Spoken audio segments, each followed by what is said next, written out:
친구야 안녕? 우리가 그동안 마약, 불법 사채 같은 심각한 주제들만 다루었잖아. 그래서 오늘은 청년의 주거 문제를 이야기하면서 잠시 쉬어갈까 해. 오늘은 청년 공공임대주택에 대해서 이야기해보자. 결론부터 말하면 내 생각에 청년 공공임대주택은 함정인 것 같아. 공공임대, 국민임대, 행복주택 이런 주거공간 지원책들 이름 들어본 적 있지? 이런 정책들은 참 좋은 것 같아. 경제적으로 어려운 사람들에게 주거 보조를 통해서 사람답게 살 수 있도록 도와주는 정책이잖아. 장애인이나 노인들처럼 경제활동에 제약이 따르는 사람들을 도와줄 수 있으니깐. 그런데 요즘 청년 공공임대 이런 게 많이 보이더라고. 만 39세 미만의 청년들 중에 소득 100% 이하 즉 평균보다 못 버는 청년들에게 주거 공간을 싸게 마련해준다는 취지인 것 같아. 왜냐하면 요즘 서울 시내 원룸 월세가 미쳤다는 소리가 나올 정도거든. 반지하도 50만 원이 넘고 대학가의 신축 오피스텔 월세는 100만 원이 훌쩍 넘는다고 해. 서울 원룸 평균이 70만 원이라고 하니까 관리비까지 포함하면 상당히 부담이 되지. 그래서 LH나 SH 같은 주택기관에서 청년을 위한 임대주택을 여러 가지 내놓았는데 월세가 기본적으로 30%는 저렴하고 정말 좋은 곳은 반값도 안 된다고 해. 그러니 경쟁이 아주 치열하지. 요건을 통과한 사람이 많아서 추첨으로 뽑는다고 해. 기본적으로 소득요건 재산요건이 있기 때문에 2년마다 갱신을 할 때 재심사를 하는데 소득이나 재산이 늘어나서 기준을 초과해버리면 계약 연장이 안 된다고 해. 그리고 연장은 보통 2회까지라서 재심사를 통과해도 최대 6년까지 주거가 가능하다고 하네. 여기서 친구들은 이상한 점을 느끼지 못했어? 나는 함정 피하기 전문이라서 그런지 청년 임대가 청년의 함정인 게 보이는데 친구들 청년이 무슨 뜻이야? 다양한 의견이 있겠지만 청년 임대에서 제한하는 만 19세에서 39세의 나이대를 한번 생각해보자고. 20대, 30대 청년들의 특징이 뭘까? 여러 가지 특징이 나오겠지만 내가 주목하는 부분은 청년이란 아직 인생이 불확실하다는 거야. 바꿔 말하면 발전 가능성이 높다는 거야. 청년 시기에 어떻게 하냐에 따라서 자기 몸값이 바뀌고 직장도 바뀌고 수입도 늘릴 수 있는 시기라고 보거든. 그런데 내가 평균보다 못 벌어서 주거 혜택을 보고 있으니까 이 혜택을 계속 받으려면 계속해서 평균보다 못 버는 사람이 되어야 하잖아. 그 혜택을 받는 곳이 당장이라도 탈출하고 싶은 곳이면 모르겠는데 민간에 비싼 월세 내는 곳과 상태가 별로 차이나지 않고 비싼 값의 이득을 보면서 주거를 해결하니 혜택을 계속 받고 싶은 게 사람 마음이잖아.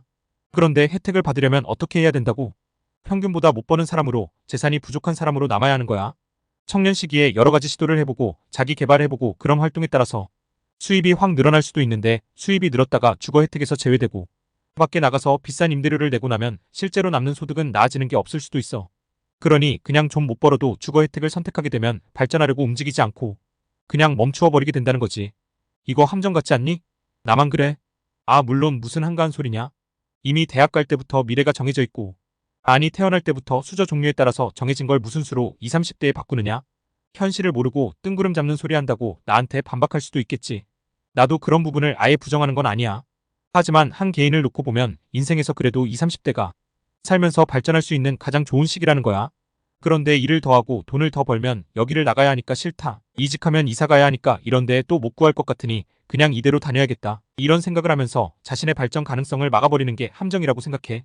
게다가 또 다른 측면에서 요즘 월세가 계속 엄청 오르고 있는데 6년 동안 비정상적으로 싼 임대료를 내면서 살다가 밖으로 나오면 그동안 월세가 얼마나 더 올라 있을까? 이제 인구도 감소하고 집값이 더 오르지 않을 것 같으면 갭 투자도 없어지고 신규 공급도 줄어들고 그럼 남은 집을 두고 경쟁이 붙는 거야. 6년 동안 싼 월세를 내고 살면서 저축이나 투자를 해서 경제적인 체력을 키우지 않는다면 공공임대를 나오게 되었을 때 월세의 차이는 처음보다 훨씬 커져 있어서 멘붕이 올 지경일 거야. 지금 월세 평균이 70이고 공공임대에서 45만 원에 살 수 있다고 해보자.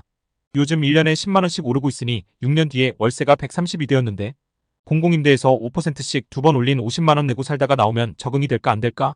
6년 동안 싼 월세를 유리하게 활용해서 목돈을 모아야 6년 뒤에 전세 대출을 받더라도 부족한 보증금을 채워 넣을 수 있지 않을까? 그런데 인간이 저축을 하기란 정말로 어려운 일이거든. 있으면 다 쓰게 된단 말이야.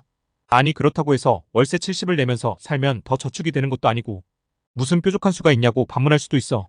하지만 인간은 위기의식을 갖게 되면 그 위기를 극복하려고 무슨 수든 짜내게 돼.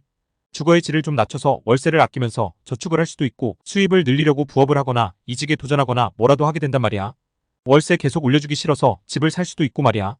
계속 대비를 하면서 능력을 점점 키우게 되는데 공공임대 싼 임대료 내고 편안하게 있으면 6년 뒤에 나오게 되었을 때 극심한 월세 차이를 버티기가 힘들어져. 그래서 공공임대를 들어가지 말라는 소리냐? 요건이 되어도 지원도 하지 말라는 소리냐? 라고 묻는다면 나는 아예 공공임대를 알아보지도 말라고 하고 싶어. 정말이야. 진심으로. 월세도 찾다 보면 주택임대사업자가 임대를 주는 물건은 월세가 훨씬 싸. 그런 걸 알아보고 부동산에 잘 얘기해서 싼 물건을 계약하고 그러면서 경험치가 올라가는 거야. 전세를 알아보다 보면 전세 사기에 당할까봐 공부하고 각종 대출을 알아보게 되잖아. 배우는 게 많아지잖아. 그리고 저축을 늘리고 수입을 높일 수 있는 시도들을 해보는 거야. 주거에 소득 제한이 없으니 할 수 있는데까지 해볼 수 있잖아. 그러니까 당장 공공임대 청년임대 알아보는 걸 멈추자. 이건 게다가 추첨이라서 내가 알아본다고 된다는 보장도 없어. 추첨에 떨어지면 또 얼마나 상심이 크겠니? 그 대신에 어떻게 하면 내 소득을 높일 수 있는지, 내 몸값을 올릴 수 있는지 연구하고 시도해보자. 그리고 뒷받침할 체력 단련에 힘을 쓰자. 그러면 어느새 훌쩍 발전한 친구의 모습을 보게 될 거라고 확신해. 오늘도 함정 피하기 같이 연구하느라고 수고했어. 알다시피 나는 함정 피하기 채널의 한피라고 해. 나는 친구가 살면서 함정에 빠지지 않도록 도와주려고 유튜브 세상에 나오게 됐어. 만나서 반갑고 날 찾아와 주어서 정말 고마워. 친구가 청년 임대와 관련해서 어떤 경험이라도 있다면 공유해 줄래? 우리 힘을 합치자. 그리고 어떤 말이라도 하고 싶은 말이 있으면 언제든 환영이고. 우리 인생에서 나쁜 함정들 잘 피해 다니자. 고마워 친구야. 또 보자 우리.